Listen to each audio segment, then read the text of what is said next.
पूरी film industry, औरत की शख्सियत को तबाह बर्बाद कर दिया गया। जिसकी शख्सियत में नज़र होनी चाहिए, उसके हया पे, उसकी इफ़्फ़त पे, इस्लाम ने उसकी तरबियत पे, इस्लाम ने खातून की मैनेजमेंट पे बात की है। द बेस्ट मैनेजर घर की अगर कोई है तो खातून है। अगर बेस्ट मुरब्बी अगर बच्चे को पालने की सलाहियत रखती है वो औरत है। 9 महीना बच्चा पेट में होता है, कोई शिकायत नहीं करती, पूरी पूरी रात इस बच्चे के लिए जागती है, मेहनत करती है, इसे खाना खिलाती है। ये मर्द की सलाहियत से बाहर है, ये सलाहियत खुदा ने औरत को दी है। लेकिन इन्होंने ख़वातीन की किन चीज़ों को बाहर लाया? सिर्फ निगाह एक इंसान के जिस्म पर, सिर्फ उसे एक ऐसा प्रोडक्ट बनाया जो बेहयाई का प्रोडक्ट बन जाए।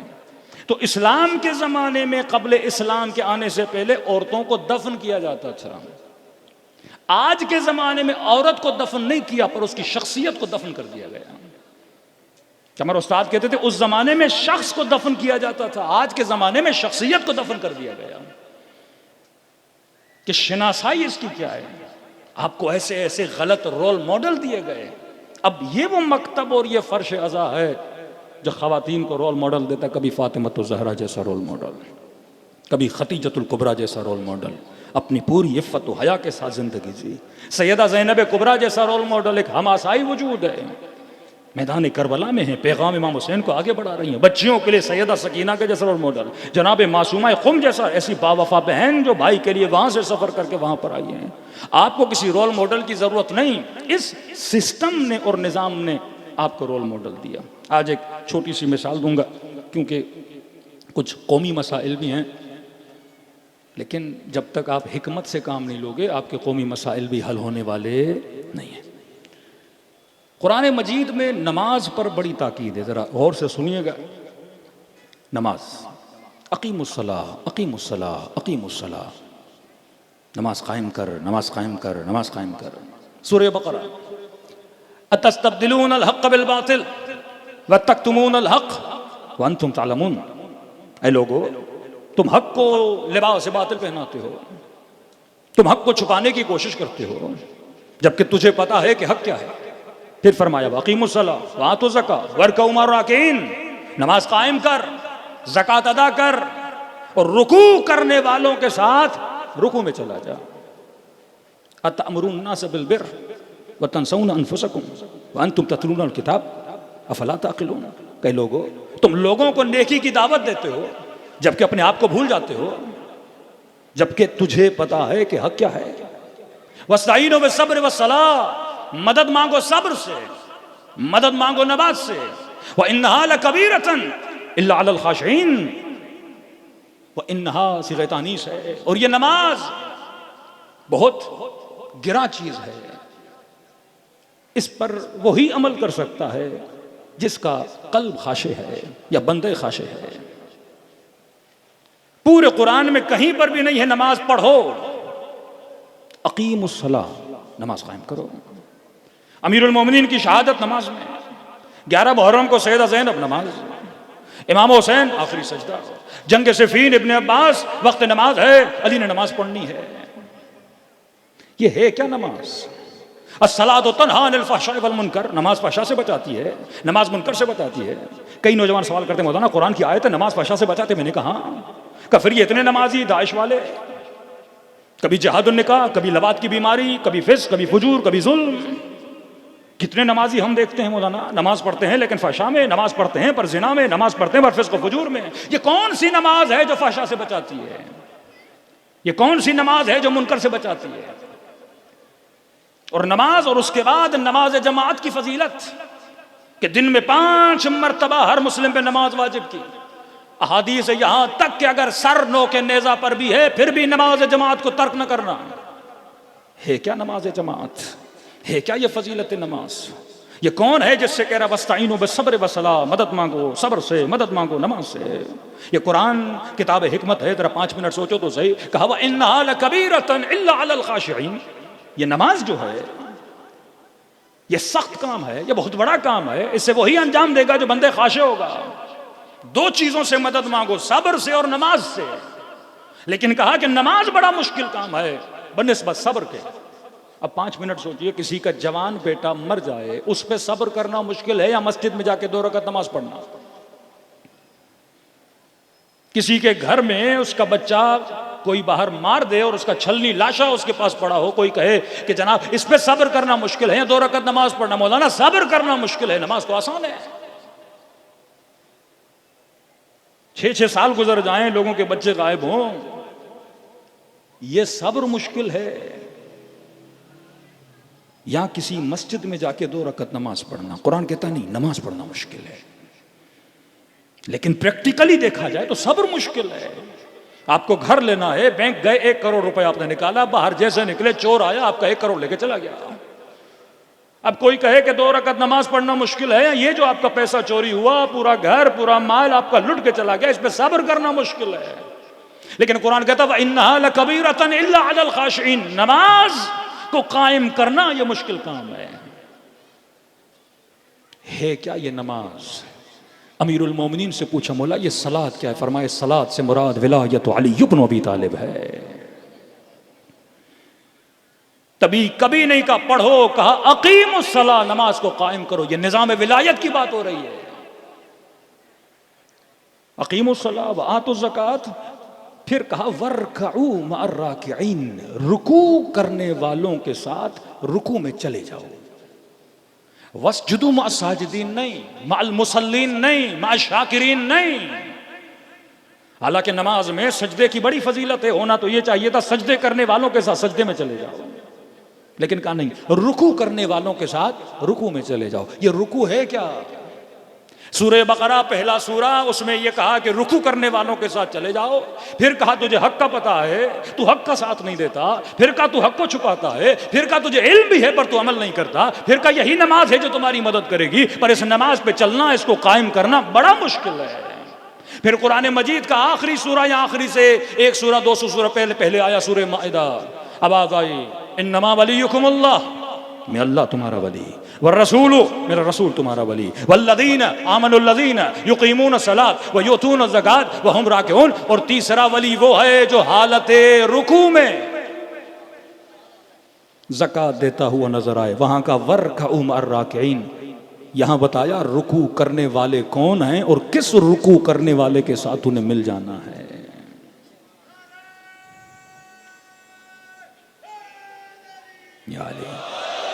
कुरान इससे वाज़ेह क्या बताए?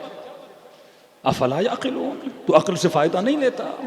ये कौन है रुकू करने वाले जिनके साथ मिलना है? अली इब्न अबी तालिब अपनी विलायत के लिए लफ्ज़ अल्लाह, रसूल की विलायत के लफ्ज़ रसूल। लेकिन जब तीसरी विलायत की बारी आई, का तीसरा वली वो है जो हालत रुकू में ज़कात देता हुआ नजर आ जाए और तुझे हुक्म दिया वर्कऊ मअर राकिईन, इसके साथ रुकू में चला जा। कई लोगों ने फकीरों को पैसे भी दिए कि जनाब हम नमाज पढ़ते हैं, आके खैरात मांग लेना। पैसों वाले फ़कीर और हैं, लेकिन जिब्राइल फ़कीर बन के अली से खैरात मांगे ये और है। हाँ? अब ये नमाज जिसकी फजीलत इतनी, विलायत को आप कभी नमाज से जुदा नहीं कर सकते।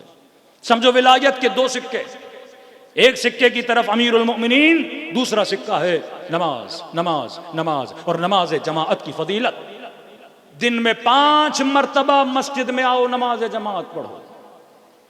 ये अहले बैत ट्रेनिंग दे रहे हैं शिया समाज को, शिया मुआशरे को, कि तू अगर विलाई मुआशरा बनना चाहता है तो विलाई मुआशरा कैसे बनेगा? तुम्हारे सारे प्रॉब्लम्स का सलूशन इस नमाज के अंदर है।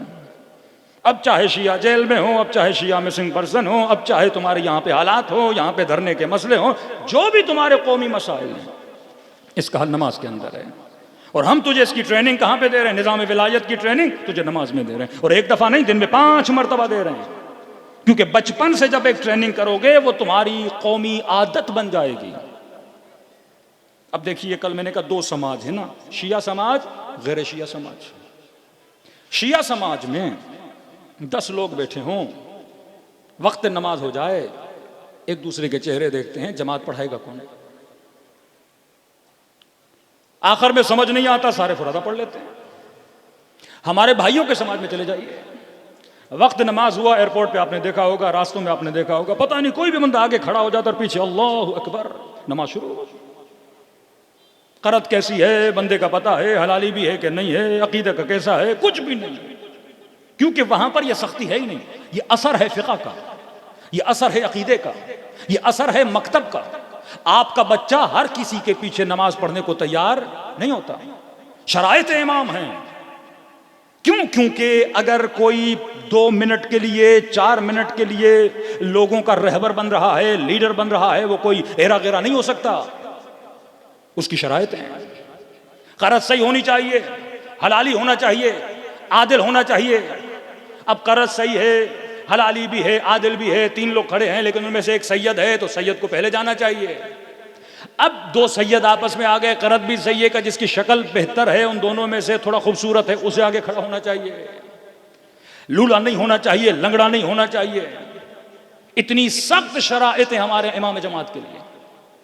लेकिन मद्दे मुकाबिल कोई शर्त नहीं है, क्योंकि उनके यहां मकतबी फिक्र नहीं है। आपके यहां इमाम भी हर कोई नहीं बन सकता, आपके यहां खलीफा हर कोई नहीं बन सकता। आदिल हो, मासूम हो, आलम हो, मनसूस मिनल्लाह हो, तब जाके इमाम बनेगा। लेकिन वहां आप देखेंगे इनकान फासिकन औ फाजिरन, चाहे नमाजी हो, फासिक हो, फाजिर हो, जानी हो, अगर हाकिम बन गया उसे तख्त पे बिठा दो। पहली रेवोल्यूशन मिस्र में, इजिप्ट में, इख्वानुल मुस्लिमीन हुस्नी मुबारक को जब उतारना चाहा, अरब स्प्रिंग जो आप सुनते हैं, बेदारी अरब, सारे बादशाह परेशान हो गए थे कि ये क्या हो गया, ये तो राह रबिश शिया, ये तो फिक्र हुसैनी, ये तो हमास हुसैनी, ये तो नहज़त हुसैनी वाली बातें हैं कि जालिम का मुकाबला करो, फाजिर का मुकाबला करो, हाकिम फासिक है, फाजिर है, उसको हम एक्सेप्ट नहीं करेंगे। हाकिमियत उसके पास हो, कम से कम नेक तो हो, साले तो हो, आदिल तो हो। तो खुद इख्वानुल मुस्लिमीन के लोग मकतबी लोग थे, तो इनके अंदर इख्तलाफ उठा कि हमारे पास सही सनद हमारी किताबों में रिवायात है, रसूल खुदा ने फरमाया हाकिम फासिक भी हो, फाजिर भी हो, हबशी गुलाम भी हो, इवन दीन के अंदर बिदअतें पैदा करने वाला अगर हाकिम बन गया तो उसके खिलाफ उठना। आज क्लिप्स मौजूद हैं हमारे बुजुर्गों अहले सुन्नत के मुफ्तियों के, आप जाकर इंटरनेट पे ढूंढ सकते हैं। बरमला कहते हैं हाकिम कैसा भी हो उसके खिलाफ क़ियाम नहीं कर सकते। इन्होंने कहा भाई अलल एलान दीन का नुकसान कर रहा है, हम कैसे करें, दीनी अक़दार खत्म हो रहे हैं, इसराइल का साथ दिया हुआ है, मुसलमानों के कत्ल में, उनके खून में शामिल हैं। बहरहाल ये तबका भारी हुआ, इन्होंने हुकूमत गिरा दी। एक अरब कंट्रीज की मीटिंग हुई, उनकी अपनी यूनिवर्सिटी में अपने मौलवियों को बिठाया कि ये क्या हो रहा है, अगर ये चीज आगे बढ़ने लगी, अगर ये फिक्र मजामे और मुआशराते अहले सुन्नत में बढ़ने लगी तो हमारी कोई बादशाहत बाकी नहीं रहेगी। $2 बिलियन इन्वेस्ट किया और मिस्र में इख्वानुल मुस्लिमीन की हुकूमत को गिराया गया, फिर से वो पुरानी हुकूमत वापस लाई गई ताकि ये सोच और फिक्र को मिटा दिया जाए जो फिक्र अबा अब्दुल्लाह इमाम हुसैन थी। आज जिंदा हो आप अपनी फिक्र की वजह से। कैसे मुमकिन है कि अहले बैत आपको निज़ाम देकर न जाएं, कैसे मुमकिन है आपको एक थ्योरी देकर न जाएं, कैसे मुमकिन है आपके मुश्किलात और मसाइल को हल करने के लिए फर्जंद ज़हरा आपको कुछ बता कर न जाएं। बता कर गए हैं पर हम हैं जो अमल नहीं करते। वो मकतब जिसने लीड करना था, वो अबा अब्दुल्लाह हुसैन जिसकी वजह से इस्लाम बचा, जिसकी वजह से दीन बचा। आज हम मुश्किलात में क्यों है? क्योंकि हमने दीन की बारीकियों को नहीं समझा। फरमाया नमाज से मुराद विलायत अहले बैत अलैहिस्सलातु वस्सलाम। इसकी ट्रेनिंग तुझे मस्जिदों में दी जाती है, दिन में 5 मरतबा जा नमाज जमात पढ़। पहली शर्त, अगर किसी मुआशरे में 10 लोग भी हैं तो अपना लीडर बनाओ, टीम बनाओ, नेटवर्क बनाओ। बगैर नेटवर्क के मर जाओगे, बगैर लीडरशिप के मर जाओगे। इमाम है तो मुआशरे की लीडरशिप इमाम के हाथों, मासूम इमाम। जब इमाम पर्दे गैब में है तो अपने अंदर से कोई ऐसा मुत्तकी, कोई ऐसा परहेजगार जो साइनल लिन्नफ्स से हो, जो अहले बैत के किरदार पे चलने वाला हो, उसे अपना लीडर बनाओ। और तुझे ट्रेनिंग कहाँ पे दी जाती है? नमाज जमाअत में दी जाती है। नमाज जमाअत, पेश इमाम, मामूम पीछे खड़े होंगे, तुम्हारी तरफ से ये सूरह हम्द और कुल हुवल्लाह पढ़ेगा। तुझे इजाजत नहीं है, पहले तू इंतखाब करके इमाम किसे बनाना है। अगर इमाम बना लिया, अब ये बात करेगा तुम्हारी तरफ से जिससे बात करनी है। हमारे यहाँ 10 लोग खड़े हो जाए, हमारी जमात पाकिस्तान में ये कि 10 लोग बात करना चाहते हैं, कौमी मसाइल हैं, 10 लोग, भाई 10 लोग नहीं। मासू फरमाते एक बंदा बात करे, पहले एक को नुमाइंदा बनाओ, वो आगे बात करेगा। और आगे बात करने वाला कौन होगा? साइलन नफ्स से, आदिल होगा, आलिम होगा, किरदार में शबीह किरदार मासूम होगा, रफ्तार उसकी ऐसी होगी। ये तरबियत दी जा रही है, ये राबिता तरफ़ैन है। और आपकी जमाअत में अगर कोई शरीक होना चाहता है तो कब शरीक होता है? जब हालत रुकू में आप जाते हो, दूर से कहते हैं या अल्लाह या अल्लाह या अल्लाह, इमाम साहब जरा सब्र करिए सब्र करिए। तो ये इमाम और रहबर मुआशरा है जिसने इस कौम को एक साथ लेकर चलना है। 10,000 की जमात होगी पर एक बंदा देर से आएगा, इमाम जमात उसका सब्र करेगा ताकि उसको 10,000 के साथ जोड़ा जाए। ये ट्रेनिंग दी जाती है बचपन से। अगर बच्चे नमाज जमात में जाके शिरकत करेंगे उनके अंदर अकीदे इत्तेहाद पैदा होगा कि अगर हमने किसी को इमाम बनाया है उसके पीछे हमने खड़ा रहना है। दूसरा, इमाम जमात ये नहीं कि अपनी मर्जी से नमाज पढ़ेगा, देखेगा मेरे पीछे नमाज पढ़ने वाले जवान हैं, बूढ़े हैं, कासिब हैं, बिजनेसमैन हैं, उनकी एज क्या है, जवान है तो बड़े तुमअनीने से नमाज पढ़ेगा। अगर मस्जिद किसी बाजार में है, सारे कारोबारी लोग हैं, जल्दी नमाज पढ़ाएगा ताकि जल्दी नमाज खत्म करके अपने कारोबारों तक पहुंच जाएं। पीछे नमाज पढ़ने वाले अगर बूढ़े हैं तो अपने सजदे से आहिस्ता सर उठाएगा ताकि इन बूढ़ों को तकलीफ न हो। यह राबिता तरफैन का राबिता है। तीसरी चीज, अगर इमाम जमाअत खता करेगा पीछे वाले उसे याद दिलाएंगे। तीसरी रकात, नमाज इशा की तीसरी रकात में तशहुद पढ़ना शुरू किया तो पीछे वाले कहेंगे बेहौलिल्लाह जनाब खड़े हो जाइए, आप भूल गए अब तशहुद नहीं पढ़ना। राबिता तरफैन का राबिता है। विलाई मुआशरे का मतलब यह है जब तक अपने मुआशरे में रहबरियत, जब तक अपने मुआशरे में लीडरशिप पैदा नहीं करते तब तक तुम्हारा मुआशरा जिंदा नहीं रह सकता।